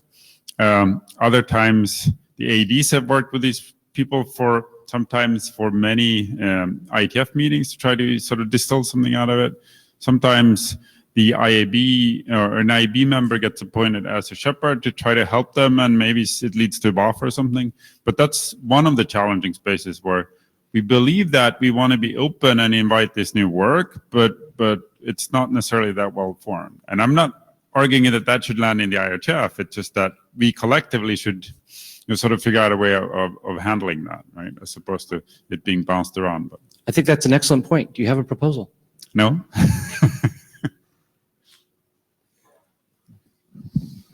Do we have time for Rich? Last one. Last one. Rich, All right, Rich. so I just want to mention on the bottom two sub-bullets. I think it's always good to write things down, but you want to be careful to make sure that it doesn't become a requirement that all research must successfully transfer. And the learnings, I think, if written from the CFRG side, from the research side versus the IETF side, they might be very different, which would also be interesting. Yeah, it's a good point. I should have added a column on my chart that was no transfer, and it was still a great thing because there's a bunch of research groups, especially that are active now, that fall into that category. Okay, thank you, everybody. Yep. So thank you, Aaron. And yes, to be clear, that there is absolutely no requirement that anything transitions in standardization. We as a research group, the idea is to develop some ideas, some technology. A group of people may look at the outcome of a research group and say, this is appropriate for standardizing. They may not. And it's a success either way, as long as we learn something.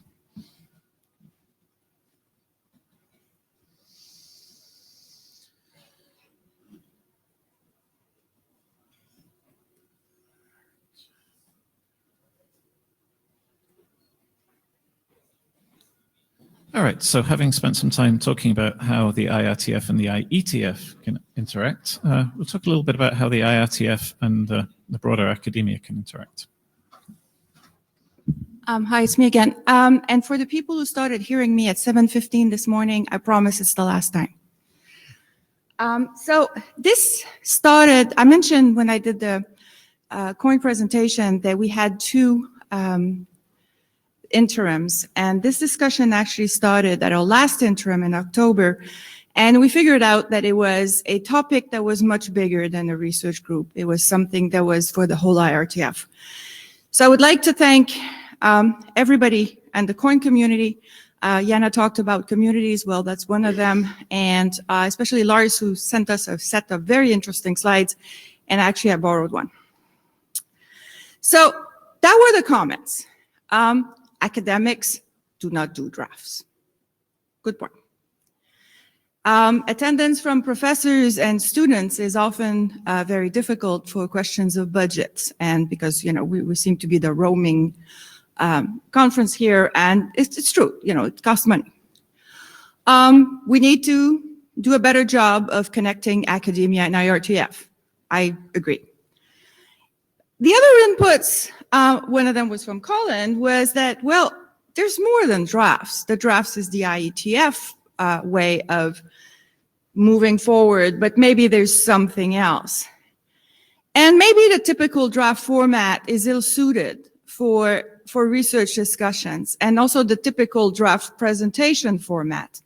At a lot of IRTF meeting, we would like to know the progress of the research or the new ideas in research, not just the delta from the last version of the draft. So we decided that, okay, let's get some thoughts around this, and let's look also what happened in the past. And I promised someone that was going to discuss this, but a few years ago, I was on an HDR evaluation in France for somebody who had an impeccable a way of applying for this. I didn't even know how we could say that this person was not going to get this. And then one of the reviewers said, but look at his publication record. He's got 8 RFCs, but not a lot of publications. And my first thing was that he's got, wow, that's amazing. And that if you think of the usual people who read a conference paper, there's 3. Think of how many people read a draft before it becomes an RFC. And the amount of comments that you get from all kinds of people, from all kinds of sources. And, I thought it was amazing. But it was actually highlighting a fact that in academia, people do not really understand what a draft and what an RFC is. So the top concerns was, again, that these draft and standardization in general, but we're IRTF, we don't do a standardization, but that drafts are poorly considered in academic circles. Well, probably because people don't know what they are. The other point was that we needed to have more dissemination of the research group activities. A lot of people don't know we exist, or have they know maybe one research group exists, but they don't see how it fits, with this whole ecosystem of internet research. And there were the travel and the participation aspects. Well, I'll go back actually, because the first thing that I think was very easy to resolve even on the call was the travel, because more and more there's people who are participating remotely to this, and if it's not for the 13 hours ahead or the 16 hours ahead or waking up at 2 a.m. to attend a meeting, you can participate remotely and that won't cost you anything. So that was, for me, was moat. The other ones were much more important. So writing a draft is not necessary to participate in a RG meeting. We don't put, like, if you don't have a draft, you don't come in. It's not the case. We've had a number of academic presentations, and I know, a lot of other research groups have had that. I think the networking prizes and the workshops are exactly the right type of example of research that was done somewhere else that is actually now brought to this community. And we really welcome grad student and postdoc. And again, I mentioned in our presentation that we participate in the hackathon, and I will be honest with you, when we participated in the hackathon in Montreal, was actually to have a lot of the local grad students being able to come and see how it was going as a whole, because in the hackathon, you have all the groups are there, and it was actually to enhance this participation from the local universities. And another thing is, again, I mentioned this draft perception, kind of uneven, but if you think about it, mindsets are hard to change. And some suggestions were that maybe we should state better the research challenges. I think a lot of times on our wikis, on the GitHub, and even on the charter, we're very, very focused on something we would like the group to achieve, but maybe not how it fits in the greater world of the research challenges for this field. We could invite participation of people. Actually, I thanked Dave last time in Montreal. He had suggested a researcher in Chicago who had a fantastic presentation and was essentially had been invited for this. Co-locate, actually people mentioned this, and co-locate interim meetings or even meetings during a conference that are related to the field, and organize workshop. And there's actually a great presentation from Lars on bridging the gap between internet standardization and networking that he presented in Brazil. Other ideas. Maybe create and then share specific use cases and data on the wiki, and basically create leverage, not just for one research group, but maybe link to what other research groups are also doing so that people can start navigating through it. Add some research group topics in academic seminars and presentation. I will try that we're doing ICN 2020 in Montreal, and we want to add some presentations, some seminars, some workshops that go across a number of things and see how we can actually disseminate not just one research group ICN, but maybe also the other one I'm involved with, COIN, and network coding. And maybe we always say you can actually take your research and bring it into a draft. Well, why don't do the other way around? Also take some of the draft examples or the draft presentations or the draft writings and bring them into a paper. And Aaron has a question. Aaron Falk. Hi. Lots of good stuff here, Marie-José. It's nice to meet you outside Cambridge. That was 5,000 miles away. One idea that I've seen that is not on here is something the NMRG implemented, which is that they did pre-publication reviews of papers, and I think they needed some confidentiality to be able to do that. But there was my understanding is that folks perceived that as being a real benefit, and the paper's improved. Good idea. Are you finished or? No. There's 3 more slides, and maybe my question will be, your question will be I'll answered. wait. But, please ask your question. If it's further, I'm going to say yes. Well, I don't want to prevent you finishing. So, quick anecdote, right? I actually was told recently in a year that I had 0 academic papers and a couple of RFCs that, that wasn't good enough. And so I totally get that, that particular issue. And then this year, I actually have 2 really good academic papers and 0 RFCs because the RFCs are taking that much longer and that much harder to get through the system. And I'm now going on like working group last call number 3 because people really care. And so you're absolutely right. I think one of the fundamental problems, though, is no matter how much of these other things you do, the IETF and the IRTF are not listed on the academic, grading scale of conferences from A to F. And I think it's uneven. I think it's uneven. I think in some circles it is well known, in others it's not.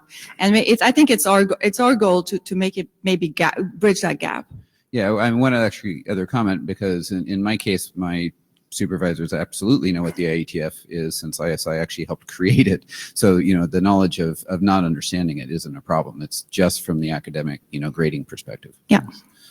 I think it's interesting the way different countries evaluate the research. In some places, research impact is very heavily assessed, and the IETF, IRTF activities count for a lot more than in other regions. Alison Mankin, I'm inspired by your bullet about vision or blue sky papers, and it struck me from some of my past time, like at NSF, that fields have like 10-year horizon planning that they do a little bit formally, but that is very valuable for those fields in terms of getting funding. And maybe that's another way you could do this is have kind of informal review here in RG is free, but lending itself to that kind of consensus about what big open directions are that could be helpful for the community, the academic community. Okay, thank you. Dan Bogdanovic. So I'm looking at the second, idea, invite participation in research groups and ideas from leading academics. Let's say I'm a regular IETF participant contributor. How can I know who are the leading, participants? Usually how we know people come and volunteer. This is who we find out who is interested in the area that, that we are doing some work. Yeah, but I think, okay. It's a chicken and an egg problem. Well, I think I'll sound like a social media guru here or some kind of influencer, but we all are at the center of, especially in this research world, we're all at the center of a large number of connections, and we know who are the leaders in our group, in our world, and we can actually reach out to them. And if they cannot come because, for a reason they can't, a lot of times people are really nice and they're going to suggest somebody else. So I think we should not think that the world is limited to this room. The world is all around and connected in 100 ways. So I actually strongly believe that, if we invite, every time I've invited somebody in this environment, even when they couldn't come, they actually suggested someone else. You wrote that line at the bottom, Eve, so. Oh, about the Vision and Blue Sky papers. Yeah, Yes, that was it's- yours. It's because I keep seeing that conferences increasingly are including Vision and Blue Sky papers, and they are often invited papers. So, you know, it's in some ways like a free pass into a conference, and it's super fun. But I wanted to go back to the point about how do we get the academic community to change their perception that the RFCs aren't as or more important? You know, at least we want equal grounding, right? Or we want people to be rewarded for it.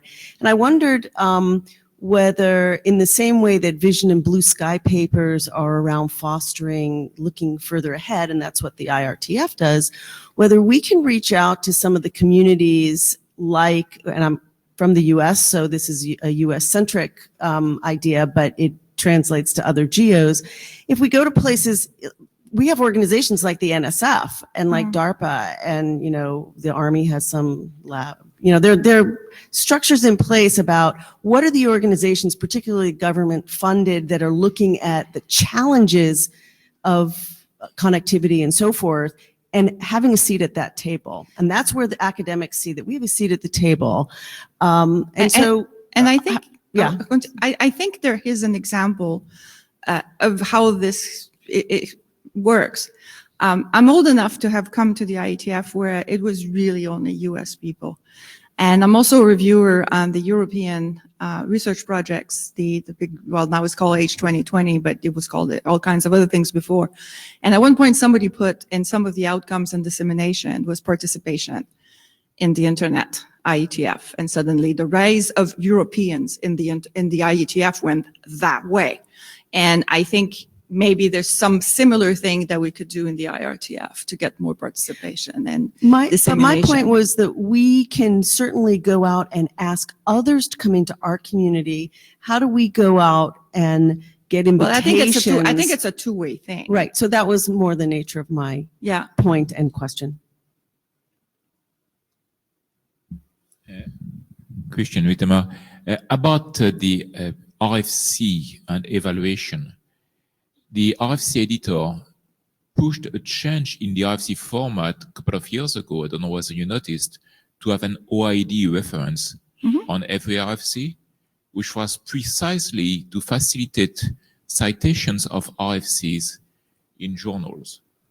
And you can actually very easily count the citations of a given RFC on various libraries. And I think that if we are concerned with that, then you can use these citations as a way to give weight to publications. Yeah, thank you. Markku Kojo, an additional note related to this. There is a very good paper published in ACM CCR by Brian Carpenter and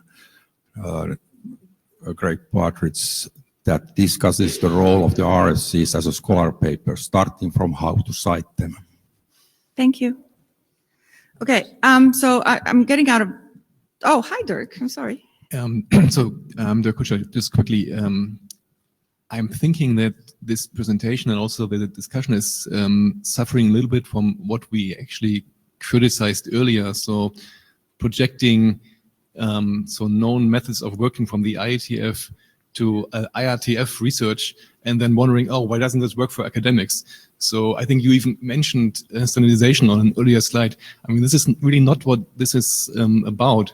And so RFCs, I mean, that's an issue that, so we know that a standard strike RFC takes some time, but that's not what we're doing in the IETF. And so I think what Dave mentioned earlier, that's really important, that so there are at least two criteria to be aware of. So say some useful output for the IETF in some way, but also, I mean, doing really good, relevant quality research. And if we are not able to do that, no academic will find it interesting to come to us. So, and for that, I think it could be interesting to discuss, say, certain indicators or say models that seem to work well, and also maybe ask the question, I mean, what's the point of writing a draft or RFC. I mean, there must be some utility to that. And so what I think is really useful is see this as a means to enable experimentation. So to be able to, take the, academic research, ivory tower things, and keep people honest and make things comparable, and then try to gain some insights out of that. And this is where our model is useful. So writing up specs in a sense and looking at that. And so I would kind of maybe turn this around and maybe ask what are good indicators and say good models that have worked well. Thank you. Jana Iyengar, I'll be quick. I agree that drafts have a use, but you point out that IRTF draft perception in the academic world is uneven at best. I would argue that any draft perception in all worlds is uneven at best. Just to, not to belabor the point, but even IETF drafts are all over the place. You can have an independent submission, you can have an informational RFC, you can have RFCs that have had review that haven't had as much review as we believe, and the IRTF is completely, it's much more, there's much more variance in IRTF drafts than there is in the IETF drafts. And in that sense, as an academic who's gotten tenure based on publications, I couldn't rely on RFCs, and that's just a fact of life. It's not. I don't think it's reasonable to expect academics for us to change the perception, because it's not a perception issue. Yeah, it's a real issue in the sense that the goals of what we do here tend to be different than the goals of what academic publications tend to be. And my question to you is, why is that the case? Because we want to foster good research. If you look at the papers that are always presented out of the networking prizes and everything, it's always top-notch stuff. So it makes no, we're not doing second-rate stuff here. And I think that's actually part of the perception. So maybe, so the second point I was going to make might speak to what you're just asking. I want to disagree with the fact that we do research in the research groups. I'll disagree with this personally. I think we foster research. Well, I think that's an important distinction. That's fine, yes. I think that's a very important distinction. And the distinction here is but our participants do research. Well, so I'll give you an example, right? In ICCRG, I think we foster research. What that means is there are groups that go off, do research, publish, come here and present what they've done. Yep. And they'll keep coming back and doing stuff. They don't use us as a publication venue. We as a research group aren't publishing one thing, but we are engaging with various entities, various groups, students, industry groups that are publishing on their own, but we are creating an environment where they all come, talk, and we have a forum for that to happen. So as a research group, I think we foster research. I don't think we are a publication venue, but I think we should be clear about the fact that we are allowing and encouraging and making the research happen, but the metrics shouldn't be publication. Hi, Dave. I want to go beyond and emphasize, I think, even more strongly what Jana was getting at. I mean, I do research. I run an RG. I participate in RG. If I have some super great idea, I'm not going to take it to an RG. I'm going to write a paper and I'm going to get it through a double-blind program committee and convince people that this is super novel and something that's going to change the world. What RGs are, I think, going to be most successful doing is this collaboration function, right? Which is because academics, I got to tell you, they don't collaborate very well with each other. They're forced to by their funding agencies, and if they weren't forced to, they wouldn't do it. So Eve's here, and she may want to comment on this. We have a really good joint project between NSF and Intel that talks about wireless edge computing and ICN. Yep. I think we have a absolutely perfect zero record of getting anybody who was doing research under that project to come and present it at either ICNRG or any of the wireless oriented research groups. And the reason for that is that it's extra work for no particular benefit in those contexts. So for me, I think we have to push this collaboration and community aspect of the function of the IRTF, and make our case based on that, as opposed to we're doing great research in the IRTF. Thanks. Yeah, and I think, yeah, I was always thinking was that it's not that we do good research. I think our partners good research. So thank you for correcting this. Yes, Eve. Yeah, out of time, I'm afraid, Eve. Oh, okay. Okay, so I switched a few things. I skipped a few things, so I can see that obviously we can do better. I really like the idea of the fostering. I really like the idea of the communities, and actually, I'm going to conclude with something that I said this morning with my first presentation at 7:30. What we want to create in this agora for people to come and share and, essentially have the rest of the community understand what they're doing, why they're doing it, and how we can create even more research. Thank you. All right, thank you very much. Thank you again to Wei Tang for the ANRP presentation. Thank you to everybody who spoke later. I think that's been a really interesting discussion. Hopefully we can continue this discussion throughout the rest of the week. Thank you, everybody. And if you have the blue sheets, please pass them to the front.